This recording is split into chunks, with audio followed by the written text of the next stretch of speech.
S ಆತ್ಮೀಯ ಸ್ಪರ್ಧಾ ಮಿತ್ರರೇ, ವೆಲ್ಕಮ್ ಬ್ಯಾಕ್ ಲೆವರಾ ಅಂಡ್ ಅಕಾಡೆಮಿ. ನಾನು ಸಿದ್ದು ಭಾರತ್. ಏನು ಸ್ನೇಹಿತರೆ, ಇವತ್ತಿನ ಒಂದು ವಿಡಿಯೋದಲ್ಲಿ ನೋಡೋದಾದ್ರೆ ನಾವು ತುಂಬಾ ದಿನಗಳ ನಂತರ ವಿಡಿಯೋ ಮಾಡ್ತಾ ಇದ್ದೀನಿ. ಯಾಕಂದ್ರೆ ಒಂದು 15-20 ದಿನಗಳ ನಂತರ ಈ ಒಂದು ವಿಡಿಯೋ ಮಾಡ್ತಾ ಇದ್ದೀನಿ. ಯಾಕಂದ್ರೆ ನನ್ನದೇ ಆದ ವೈಯಕ್ತಿಕ ಒಂದು ಕೆಲಸ ಕಾರ್ಯಗಳಿಂದಾಗಿ ಬಿಜಿ ಇರೋದ್ರಿಂದಾಗಿ ವಿಡಿಯೋಗಳನ್ನ ಮಾಡಕ್ಕಾಗಿರ್ಲಿಲ್ಲ.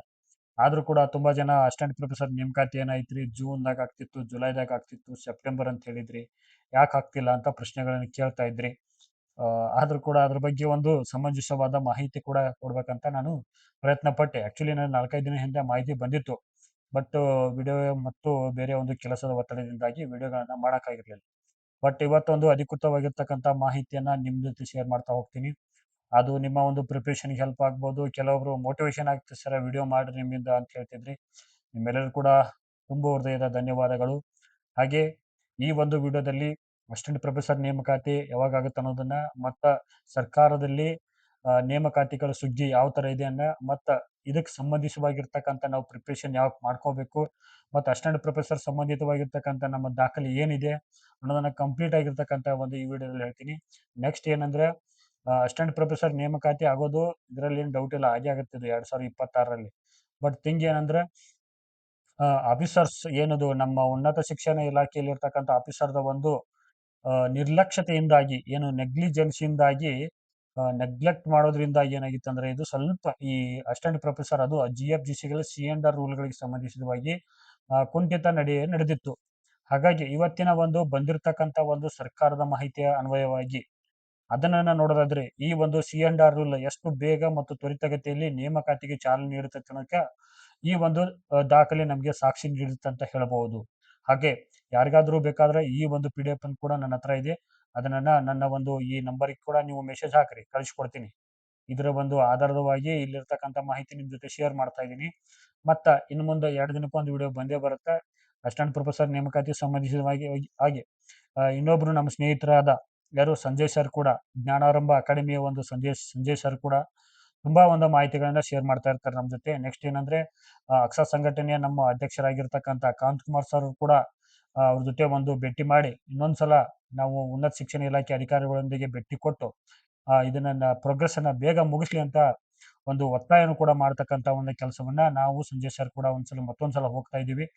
ಸೊ ಅದ್ರ ಬಗ್ಗೆ ಇರ್ತಕ್ಕಂಥ ಕಂಪ್ಲೀಟ್ ಮಾಹಿತಿಯನ್ನು ಕೂಡ ಮತ್ತೆ ಮುಂದಿನ ಒಂದು 2 ದಿನಗಳಲ್ಲಿ ಒಂದು ವಿಡಿಯೋ ಮಾಡಿ ಹಾಕ್ತೀನಿ. ಆ ಅಕ್ಷ ಸಂಘಟನೆಯ ಕಾಂತ್ ಕುಮಾರ್ ಸರ್ ಬೇಕಾದ್ರೆ ಇದರಲ್ಲಿ ಇಂಟ್ರೂ ಮಾಡಿಸ್ತೀನಿ, ಏನಾಗಿದೆ ಅಂತ ಕೂಡ ಸಲ ರಿಕ್ವೆಸ್ಟ್ ಮಾಡ್ಕೋತೀನಿ. ಸರ್ ಒಂದು ವಿಡಿಯೋ ಮಾಡ್ಬೇಕ್ರಿ, ತುಂಬಾ ಜನ ಅಸಿಸ್ಟೆಂಟ್ ಪ್ರೊಫೆಸರ್ ಒತ್ತಾಯ ಮಾಡ್ತಿದ್ದಾರೆ, ಅದಕ್ಕಾಗಿ ತಾವು ಕೂಡ ಒಂದು ಸ್ವಲ್ಪ ಸಹಕಾರ ಕೊಡ್ರಿ. ಯಾಕಂದ್ರೆ ಕರ್ನಾಟಕದ ರಾಜ್ಯದ ಎಲ್ಲಾ ಒಂದು ಸ್ಪರ್ಧಾಕಾಂಕ್ಷಿಗಳ ಒಂದು ಕಣ್ಮಣಿಯಾಗಿ ತಾವು ಕೂಡ ಒಂದು ಈ ಒಂದು ಏನದು ಅಸಿಸ್ಟೆಂಟ್ ಪ್ರೊಫೆಸರ್ ನೇಮಕಾತಿಗೆ ಹೆಚ್ಚಿನ ಒಂದು ಆದ್ಯತೆ ನೀಡಿ ಅಂತ ಒಂದು ಒತ್ತಾಯನ ಕೂಡ ಮಾಡ್ತೀನಿ. ಅದ್ರ ಜೊತೆ ಇವತ್ತಿನ ಬಂದಿರತಕ್ಕಂಥ ಮಾಹಿತಿಯನ್ನ ನೋಡೋದಾದ್ರೆ ನಾವು ನೋಡಬಹುದು. ನೀವು ಮೌನಿಶ್ ಮುದ್ಗಿಲ್, ಮುಖ್ಯಮಂತ್ರಿಯವರ ಪ್ರಧಾನ ಕಾರ್ಯದರ್ಶಿ, ಯೋಜನೆ ಮತ್ತು ಅನುಷ್ಠಾನ ಕಾರ್ಯಕ್ರಮ ಇವತ್ತಿನ ಒಂದು ದಿನಾಂಕನ ಕೂಡ ನೋಡಬಹುದು. ಸಾರಿ, 18/7 ಮತ್ತು 2026 ಬಂದಿರತಕ್ಕಂಥ ಒಂದು ಇದು ಏನು ಒಂದು ಪತ್ರ.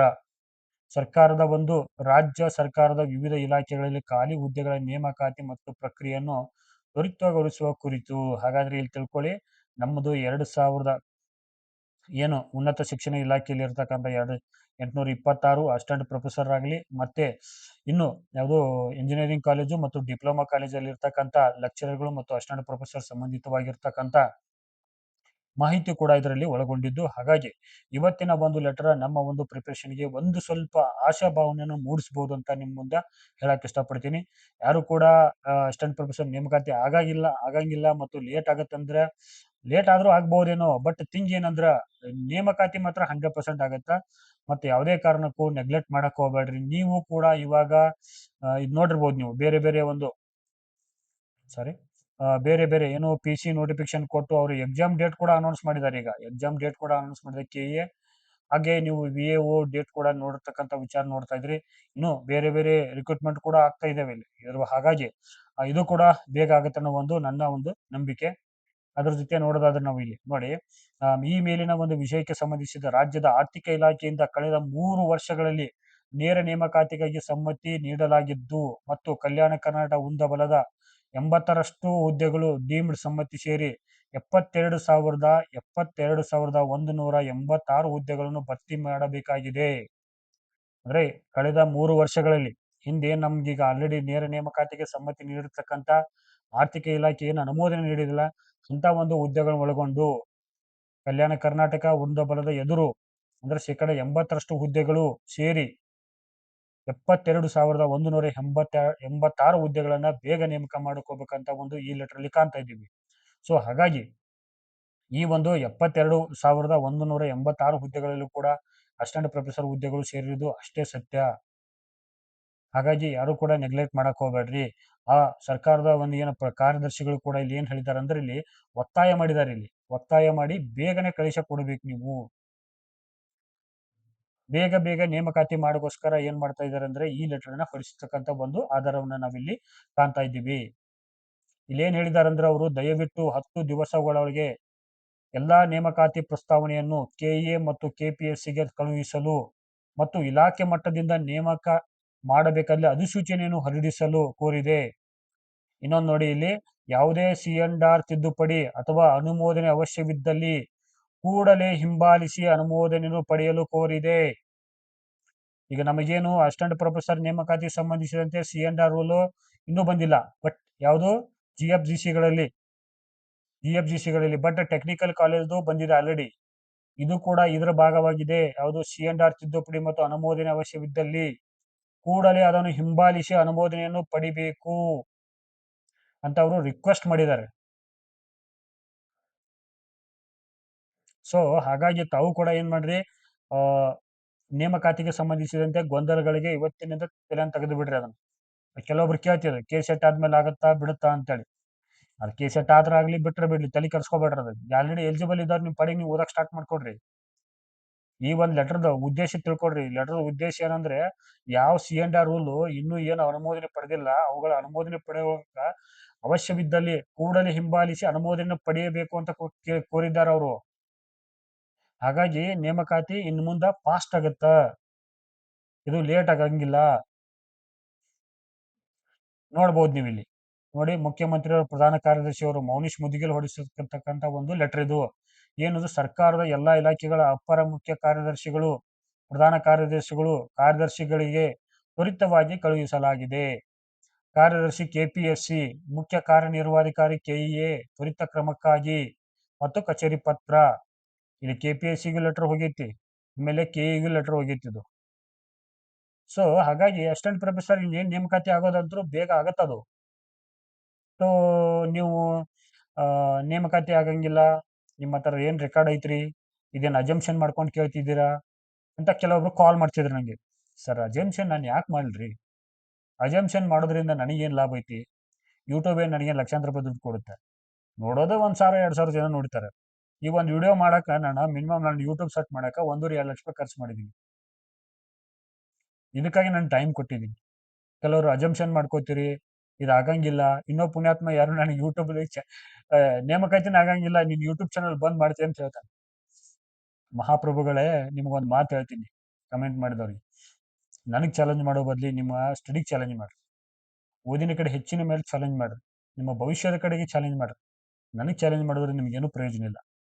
ಹಾಗಾಗಿ ನನ್ನ ಅಜಂಪ್ಷನ್ನು ಮತ್ತು ನನ್ನ ಮಾಹಿತಿಗಳು ಸರಿನೋ ತಪ್ಪೋ ಅದು ಎಕ್ಸೆಪ್ಟ್ ಮಾಡೋದು ಬಿಡೋದು ನಿಮಗೆ ಬಿಟ್ಟದ್ದು. ಹಾಗಾಗಿ ನನ್ನ ಒಂದು ಉದ್ದೇಶ ಏನಂದ್ರೆ, ಯಾರಿಗೆ ಮಾಹಿತಿ ಅವಶ್ಯಕತೆ ಇರುತ್ತಲ್ಲ ಅವ್ರು ತಗೊಳ್ರಿ, ಅವಶ್ಯಕತೆ ಇಲ್ಲದವರು ನನ್ನ ಚಾನೆಲ್ ಸಬ್ಸ್ಕ್ರೈಬ್ ಮಾಡಕ್ ಹೋಗ್ಬೇಡ್ರಿ, ನೋಡಕ್ಕೂ ಹೋಗ್ಬೇಡ್ರಿ, ಅನ್ಸಬ್ಸ್ಕ್ರೈಬ್ ಮಾಡ್ಕೊಂಡು ನಿಮ್ಮ ಪಾಡಿಗೆ ನೀವು ಹೋಗ್ರಿ.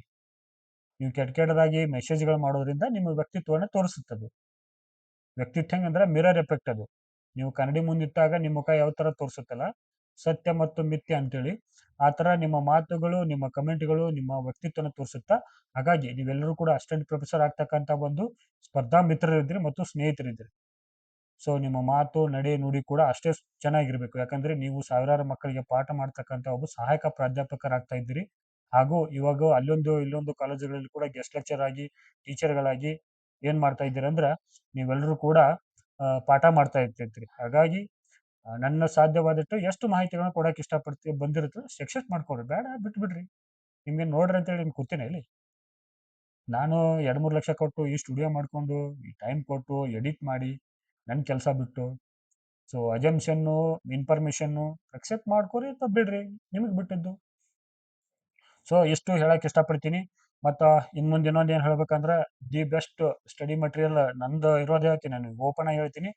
ನಂದು ಆನ್ಲೈನ್ ಪ್ಲಾಟ್ಫಾರ್ಮಲ್ಲಿ ಬಿಸ್ನೆಸ್ ಇದೆ, ನಾನು ಬಿಸ್ನೆಸ್ ಮಾಡ್ತಾ ಇರ್ತೀನಿ. ಅದಕ್ಕಾಗಿ ತಾವು ಯಾರು ತಕರಾರು ಕೊಡಬಾರ್ದು. ನಮ್ಗೆ ಇಷ್ಟ ಆಯ್ತು ನಮ್ಮ ಬಿಸ್ನೆಸ್ ಮಾಡೋದು. ಸೊ ಹಾಗಾಗಿ ನಮ್ಮ ಬಸವ ಬುಕ್ ಹೌಸ್ ಐತಿ. ಯಾರಿಗಾದ್ರೂ ನಿಮ್ಮ ಕಾಂಪಿಟೇಟಿವ್ ಎಕ್ಸಾಮ್ ಸಂಬಂಧಪಟ್ಟಂಗೆ, ಅಸಿಸ್ಟೆಂಟ್ ಪ್ರೊಫೆಸರ್ ಸಂಬಂಧಪಟ್ಟಂತೆ ಏನು ಬುಕ್ಸ್ ಇದ್ರೆ ನೀವು ಈ ನಂಬರ್ ಕಾಂಟ್ಯಾಕ್ಟ್ ಮಾಡ್ರಿ. ಅವ್ರು ನಿಮಗೆ ಮನೆಗೆ ಫ್ರೀ ಹೋಮ್ ಡೆಲಿವರಿ ಬುಕ್ಸ್ ಕಳಿಸ್ಕೊಡ್ತಾರೆ. ಮತ್ತು ಕೆಲವು ಅನಿವಾರ್ಯತೆ ಇದ್ದಾಗ ಏನಂತೆ ಚಾರ್ಜಸ್ಗಳಾಗ್ತವೆ. ಬೆಸ್ಟ್ ಡಿಸ್ಕೌಂಟ್ ಇರ್ತೈತಿ, ನೀವು ಕೂಡ ಅದನ್ನ ಫಾಲೋ ಮಾಡ್ಬೋದು. ಸೊ ಅಟ್ ಪ್ರೆಸೆಂಟ್ ಏನಂತಾರೆ ಸಿಚುವೇಶನ್ ಅನ್ನು ಹೇಳ್ತೀನಿ ಕೇಳ್ರಿ ಇನ್ನೊಂದ್ಸಲ. ಕೆಲವು ಅನ್ವಾಂಟೆಡ್ಗಳಿಗೆ ಉತ್ತರ ಕೊಡಬೇಕಾಗತ್ತಾ, ಅನಿವಾರ್ಯತೆಯಿಂದ ಕೊಡಲೇಬೇಕಾಗತ್ತಾ. ಕೆಲವು ಎಷ್ಟೋ ಜನ ನನಗೆ ಅಪ್ರಿಷಿಯೇಟ್ ಮಾಡಿದ್ರಿ, ಎಷ್ಟೋ ಜನ ಥ್ಯಾಂಕ್ಸ್ ಹೇಳಿದ್ರಿ, ನಿಮ್ಮೆಲ್ಲರೂ ಕೂಡ ಧನ್ಯವಾದಗಳು. ನೆಕ್ಸ್ಟ್ ಏನಂದ್ರೆ ದಯವಿಟ್ಟು ಯಾರು ಕೂಡ ನೆಗ್ಲೆಕ್ಟ್ ಮಾಡಬೇಡ್ರಿ.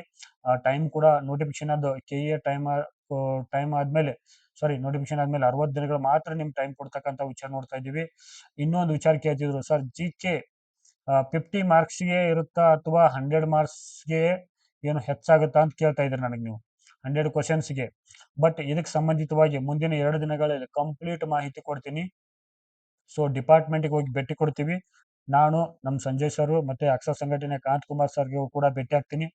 ಸೊ ಇದ್ರ ಬಗ್ಗೆ ಕಂಪ್ಲೀಟ್ ಮಾಹಿತಿ ಕೊಡ್ತೀನಿ. ಯಾರು ಗೊಂದಲಕ್ಕೆ ಒಳಗಾಗೋ ಅವಶ್ಯಕತೆ ಇಲ್ಲ. ಇರೋ ಮಾಹಿತಿ ನಿಮ್ಮ ಮುಂದೆ ಹೇಳ್ತೀನಿ. ಸೊ ಅದ್ರ ಬಗ್ಗೆ ಏನು ವರಿ ಬೇಡ. ನೆಕ್ಸ್ಟ್ ಏನಂದ್ರೆ ಈಗ C&R ರೂಲ್ಗಳಲ್ಲಿ ಹಲವಾರು ಬದಲಾವಣೆಗಳಾಗ್ತಿದ್ದಾವೆ. ನೀವು ನೋಡ್ಬೋದು. ಈಗ ಮೊದ್ಲು ಏನೈತೆ ಅಂದ್ರೆ GPSTRಗೆ ಮಾತ್ರ ಏನೈತೆ ಅಂದ್ರೆ ಡಿಸ್ಕ್ರಿಪ್ಟಿವ್ ಬರೆಯೋದಿತ್ತು, ಡಿಸ್ಕ್ರಿಪ್ಟಿವ್ ಇತ್ತು. ಈಗ HSTRಗೆ ಸೇರಿಸಿದ್ರು. ಮುಂದೆ PU ಲೆಕ್ಚರ್ಗೂ ಸೇರಿಸಬಹುದಲ್ಲ, ಅಸಿಸ್ಟೆಂಟ್ ಪ್ರೊಫೆಸರ್ಗೂ ಸೇರಿಸಬಹುದಲ್ಲ. ಸೊ ಬದಲಾವಣೆಗಳು ಮಾಡ್ತಕ್ಕಂಥ ಸಾಧ್ಯತೆಗಳು ಸಾಕಷ್ಟಿವೆ. ಈ ಬದಲಾವಣೆಗೆ ನಾವು ಕೂಡ ತಯಾರಿ ಆಗ್ಬೇಕಿರ್ತಕ್ಕಂಥ ವಿಚಾರ ಐತಿ ಇಲ್ಲಿ. ಈಗ ಬರೀ ಎಷ್ಟು ದಿನ ಏನಾಯ್ತು ಅಂದ್ರೆ ಒಂದು ಪೇಜ್ ತಗೊಂಡ್ಬರ್ತಿದ್ದೀವಿ, ಯಾವುದೋ ಒಂದು ಚೆನ್ನಾಗಿರೋ ಬುಕ್ಸ್ ತಗೋತಿದ್ದೀವಿ. ಈಗ 2 ರಿಕ್ರೂಟ್ಮೆಂಟ್ಗಳಲ್ಲಿ ಚೆನ್ನಾಗಿ ಹಿಂಗೆ ನೋಡ್ತಿದ್ದೀವಿ, ಕೆಳಗಡೆ ಅಂಡರ್ಲೈನ್ ಮಾಡ್ಕೊಂಡು ಶಿವ ಶಿವ ಅಂತ ಹೋಗ್ತಿದ್ದೀವಿ. ಬಟ್ ಇನ್ನು ಹಂಗಲ್ಲ. ಇವಾಗಿನಿಂದ ಬರೆಯೋಕೆ ಪ್ರಯತ್ನ ಪಡ್ರಿ, ನೋಟ್ಸ್ ಮಾಡಕ್ ಪ್ರಯತ್ನ ಪಡ್ರಿ, ಸಾಕಷ್ಟು ನೋಟ್ಸ್ಗಳನ್ನು ಮಾಡ್ರಿ. ಯಾಕಂದ್ರೆ ಬರೆಯೋದು ತುಂಬಾ ಸಹಾಯಕ. ಯಾಕಂದ್ರೆ ನೀವು ಸಹಾಯಕ ಪ್ರಾಧ್ಯಾಪಕರಾಗಬೇಕಾಗಿತ್ತು. ಬರವಣಿಗೆ ಕೂಡ ಇಂಪ್ರೂವ್ ಆಗಬೇಕು. ಇನ್ ಕೇಸ್ ಇದು ಗೆಸ್ ಇದು ಇದಕ್ಕೇನು ಆಧಾರ ಐತೆ ಇದೇನು ಆಧಾರ ಐತೆ ಅಥವಾ ಅಜಂಪ್ಷನ್ ಐತೆ ಕೇಳಕ್ ಹೋಗ್ಬೇಡ್ರಿ ಯಾರು ಕೂಡ. ಯಾಕಂದ್ರೆ ತುಂಬಾ ಜನ ನಂಗೆ ಒಬ್ರು ಕಾಲ ಮಾಡಿದ್ರು, ನಂಗೆ ಅವರು ಒಬ್ರು ಸರ್ಕಾರಿ ನೌಕರಿ, ಅವ್ರು ಮಾತಾಡೋ ಶೈಲಿ ನೋಡಿದ್ರೆ ನಾನೇನೋ ದೊಡ್ಡ ಕ್ರೈಮ್ ಮಾಡಿದ್ದೀನಿ ನಂಗೆ ಲೆಕ್ಕಕ್ಕಿತ್ತದು. ಏನ್ ಮಾಡಕ್ಕಾಗಲ್ಲ. ಕಾಲ್ ಮಾಡಿ ಕೇಳ್ತಿದ್ರು. ನಾನು ಖುಷಿ ಆಯ್ತು ನನಗೆ, ಅಟ್ಲೀಸ್ಟ್ ಇಂಥಾದ್ರು ಕೇಳ್ತಿದ್ದಾರೆ ಅಂತ. ತೊಂದರೆ ಇಲ್ಲ. ಇಲ್ಲಿ ಕಮಿಂಗ್ ಡೇಸ್ ಅಲ್ಲಿ ಏನ್ ಅಜಂಪ್ಷನ್ ಮಾಡ್ಬೋದು ನಾವು ಅಸಿಸ್ಟೆಂಟ್ ಪ್ರೊಫೆಸರ್ ಬದಲಾವಣೆಯಲ್ಲಿ ಅಂತಂದ್ರೆ, ಈಗ ನಾ ಇರೋದು ಹೇಳ್ತೀನಿ. GPSTR ಮೊದಲು ಡಿಸ್ಕ್ರಿಪ್ಟಿವ್ ಇತ್ತು ಇಲ್ಲಿ, ಆಮೇಲೆ HSTRಗೆ ಇಂಟ್ರೊಡ್ಯೂಸ್ ಮಾಡಿದ್ದಾರೆ. ಈಗ ಇನ್ ಯಾಕೆ PU ಕಾಲೇಜು ಮತ್ತು ಅಸಿಸ್ಟೆಂಟ್ ಪ್ರೊಫೆಸರ್ಗೂ ಇಂಟ್ರೊಡ್ಯೂಸ್ ಮಾಡಬಾರ್ದು? ಸೊ ಬದಲಾವಣೆ ಜಗತ್ತಿನ ನಿಯಮ, ಇತಿಹಾಸ ಮರುಕಳಿಸ್ತೈತಂತ. ಹಾಗಾಗಿ ಸಾಕಷ್ಟು ಬದಲಾವಣೆಗಳಾಗೋ ಸಾಧ್ಯತೆ ಐತಿ ಇಲ್ಲಿ. ಸೊ ಇವಾಗಿನಿಂದ ಕೂಡ ನೀವು ಏನ್ ಮಾಡ್ರಿ, ಬರವಣಿಗೆ ಕೂಡ ಪ್ರಾಕ್ಟೀಸ್ ಮಾಡ್ರಿ. ಬರವಣಿಗೆ ಮಾಡಿದ್ರೆ ಏನ್ ಲಾಸ್ ಇಲ್ಲ. ಇಟ್ ವಿಲ್ ರೀಕಾಲ್ ಮಾಡಕ್ ನಿಮ್ಗೆ ಹೆಲ್ಪ್ ಆಗತ್ತೆ. ರಿವಿಷನ್ ರೀಕಾಲ್ ಅನ್ನೋ ಒಂದು ವ್ಯವಸ್ಥೆಗೆ ಕೂಡ ಒಂದು ಸ್ವಲ್ಪ ಅವಕಾಶ ಸಿಗುತ್ತೆ. ಇದಕ್ಕೆ ನಿಮ್ದೇ ಆದ ಪ್ರಶ್ನೆ ಪತ್ರಿಕೆಗಳನ್ನ ತೆಗೆದುಕೊಡ್ರಿ, ಸಾಲ್ವ್ ಮಾಡಕ್ ಪ್ರಯತ್ನ ಮಾಡ್ರಿ, ಕ್ವಶನ್ ಪೇಪರ್ನ ಬಿಡಿಸ್ರಿ. ಮತ್ತೆ ನೆಕ್ಸ್ಟ್ ಏನೋ ಬರವಣಿಗೆ ಹೆಚ್ಚಿನ ಆದ್ಯತೆನ ಕೊಡ್ರಿ. ಯಾಕೆ ಮುಂದೆ ಬದಲಾವಣೆಗಳು ನನಗೂ ಗೊತ್ತಿಲ್ಲ, ನಿಮಗೂ ಗೊತ್ತಿಲ್ಲ. ಆ ಪೂರ್ವ ತಯಾರಿ ಕೂಡ ನಿಮ್ಗೆ ಗೊತ್ತಿರ್ಬೇಕಾಗತ್ತೆ. ಬರವಣಿಗೆ ಸ್ಪೀಡ್ ಇರ್ಬೇಕಾಗತ್ತೆ. ಒಂದು ಕೇಸ್ ಇಟ್ಟಾಗ KS ನಂತ ಮೇನ್ಸ್ ಪರೀಕ್ಷೆಗಳಲ್ಲಿ ಏನ್ ಇಡ್ತಾರೆ ಅಂದ್ರೆ ಬರವಣಿಗೆ ಸ್ಪೀಡ್ ಇರ್ಬೇಕಾಗತ್ತೆ. ಕೆಲವೊಬ್ರು ಬರೆಯೋದು ಬಿಟ್ಟಿರ್ತೀರಿ, ಕೈ ನೋವಾಕ್ ಸ್ಟಾರ್ಟ್ ಆಗ್ತಾವ. ಸೊ ಹಾಗಾಗಿ ಈ ತರ ಮಾಡಕ್ ಹೋಗುದು ಬೇಡ. ಮುಂದೆ ಬದಲಾವಣೆ ಏನಾಗ್ತಾವೋ ನಮಗೂ ಸ್ವಲ್ಪ ಭಯ ಐತಿ ಇಲ್ಲಿ. ಸೊ ಹಾಗಾಗಿ ನೋಡೋಣ. ನೆಕ್ಸ್ಟ್ ಇನ್ನೊಂದ್ 2 ದಿನ ಬಿಟ್ಟು ಒಂದು ತುಂಬಾ ಇನ್ಫಾರ್ಮೇಟಿವ್ ವಿಡಿಯೋ ಮಾಡ್ತೀನಿ. ನೀವೇನ್ ಮಾಡ್ಬೋದು, ಆ ವಿಡಿಯೋ ಕೂಡ ನೋಡ್ಬೋದು. ಇವತ್ತಿನ ಒಂದು ವಿಡಿಯೋ ನೋಡೋದಕ್ಕಾಗಿ ನಿಮ್ಮೆಲ್ಲರೂ ಕೂಡ ಧನ್ಯವಾದಗಳು. ಯಾರಿಗಾದ್ರೂ ಹೆಚ್ಚಿನ ಮಾಹಿತಿ ಬೇಕಾದ್ರೆ ಈ ನಂಬರ್ ಕಾಲ್ ಮಾಡ್ರಿ, ಹೆಚ್ಚಿನ ಮಾಹಿತಿ ನೀಡ್ತಾರೆ. ನೆಕ್ಸ್ಟ್ ಮುಂದಿನ ಒಂದು ವಿಡಿಯೋದಲ್ಲಿ ಸಿಗೋಣ. ನಿಮ್ಮೆಲ್ಲರೂ ಕೂಡ ಧನ್ಯವಾದಗಳು. ಶುಭ ದಿನ.